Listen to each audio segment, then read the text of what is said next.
This isn't going to be a political channel, I promise. I just had this idea and I thought it'd be a good video. So we're going to talk about why supposedly young men, like 18 to I think 30 is what they were using, are becoming more conservative. Supposedly, at least in the US.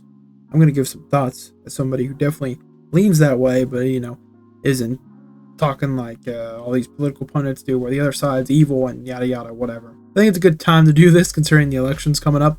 Your boy just went and voted, which is what also gave me this idea. So we're just going to go ahead and go through it. I think there's three big things that have kind of supposedly pushed people to be more conservative, at least younger guys. First off, I don't even know if I fully believe that. Maybe as a whole, maybe, but I feel like it's overblown as all things are by news and mainstream media.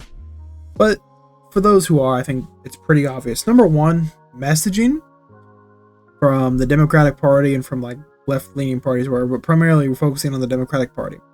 First off, Kamala Harris, in my opinion, wasn't the best candidate in the world.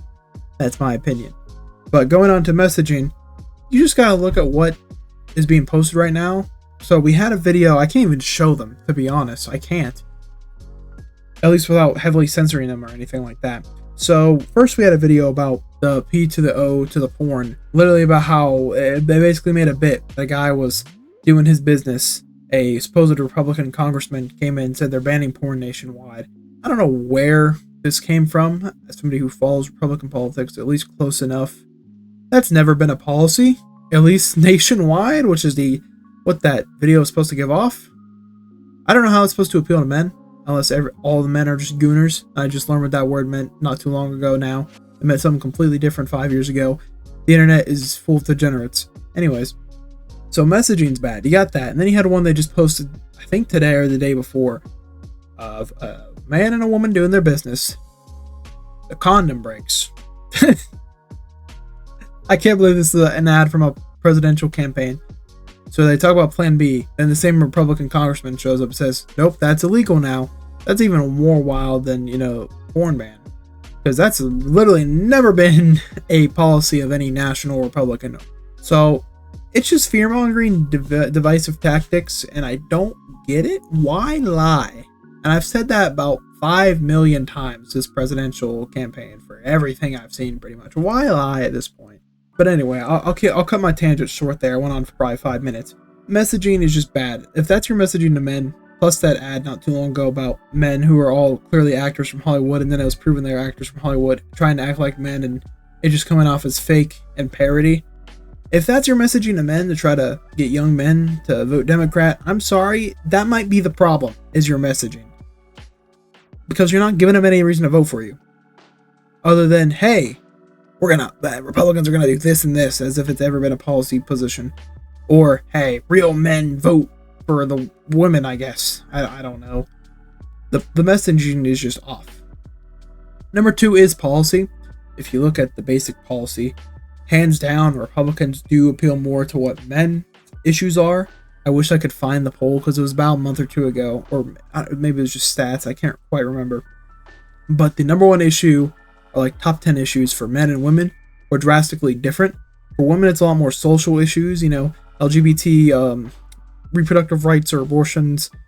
Well, they keep changing the term on me. I don't follow it that closely. Obviously women's rights as a whole, that whole thing. That appeals. That's more emotional and social issues, which women, approach more. They're bigger issues to women, which I disagree because I'm a guy, but I guess fair enough. Men, it's more immigration, the economy, the border, national security, being able to maybe start a family in our lifetime, or do any of these things, buy a house maybe in our lifetime. That sort of things and stuff. As a young man, that's the type of stuff I've been thinking about a lot lately. So that's going to push me a bit to be more conservative, which right now the conservative party is Republicans. Used to be there was more conservative wings of both parties. Now they've kind of become more divided, and conservatives go this way and more progressive people go this way. I wish we could go back to the era of Teddy Roosevelt where there was a progressive and conservative wing of both parties, but that's a discussion for a different time. Back to the subject matter. The third thing, to me, is simply just trends. Yeah, that sounds weird, but it's not just a US thing. and it's not something that really any country can predict. It's what I like to call the pendulum, which you already know what I'm talking about. For a while, I would say, personally, just observing as a social media scroller, probably addict that needs to get off social media, from like 2019, maybe 2018 to 23, a lot of what was kind of getting pushed was more progressive. And a lot of guys were, whatever about it. Weren't super politically active. Gen Z really wasn't that politically active till beginning with the 2020 election, really the midterms. I couldn't vote till the midterms. A lot of Gen Z couldn't. Only the oldest could have even voted in 2020. So everything that happened since then, it's been a lot more progressive stuff, which, if that's what you align with, good for you, I guess. So you kind of see the pendulum swing back the other way. And I think you've seen this when it moved that. Take 2016 to 2018, 2019, for example. You had people like Leafy on YouTube and these guys who are offensive on purpose, who had offensive content. So then we shifted the other way to where being offensive is now like cancel culture. You're gone or whatever. And it still exists, obviously, but now it's the norm.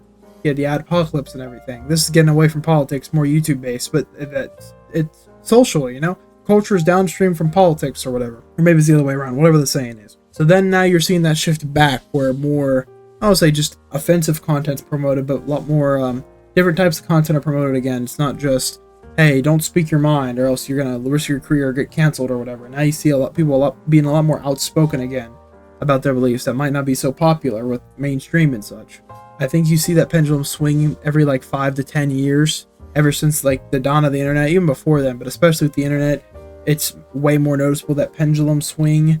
But anyway, to summarize, it's just trends, the messaging and the politics, they just don't align with young men right now and what they want, Especially, it's not even just white men. She's pulling bad with young black men and young Hispanic men, pretty much every, if you want to use race, which I think is dumb, but they do, it's politics. Every sort of race of young men is just pulling better for Trump. Doesn't mean they're necessarily the majority are, but she's doing bad with all of them. And I think that's just a matter of trends, the people that young men watch, and just social media as a whole, and just a shift more to more conservative politics being, I don't say allowed again, but basically that's how it felt for a long time. Whether it was or not, that was the kind of the vibe of it, if you will. And that's why I say I don't even know if men are necessarily shifting more conservative. I think it's just more conservative voices are allowed to speak their mind. So you're seeing kind of a return to, I would say, Obama, or maybe just pre-Obama levels of conservative voices online. Or I guess back then it was just news and online media, but now YouTube, TikTok, social media, you're seeing more conservative voices being able to speak without as much censorship. So that's why I say I really don't think it's as much of a shift or a swing to the right as mainstream media makes it out to be. I do think it's a little concerning because it's happening in a lot of countries, and women in the same polls are shifting more to the left. It's not my issue that women and men are, becoming more politically active, more so that there's such a divide between the two genders that you're gonna see issues like in South Korea where it's so bad that they have a fertility rate or whatever, birth replacement rate, whatever the term is I'm trying to think of, what I'm talking about, of less than 1. So their population is shrinking very quickly because young men and women just don't see eye to eye on literally anything over there, and that's not great. I don't think anyone wants that. I think just social media and mainstream media dividing people is what's causing such a big shift. I don't even think it's really that women and men believe so differently. It's just their focuses are in different places.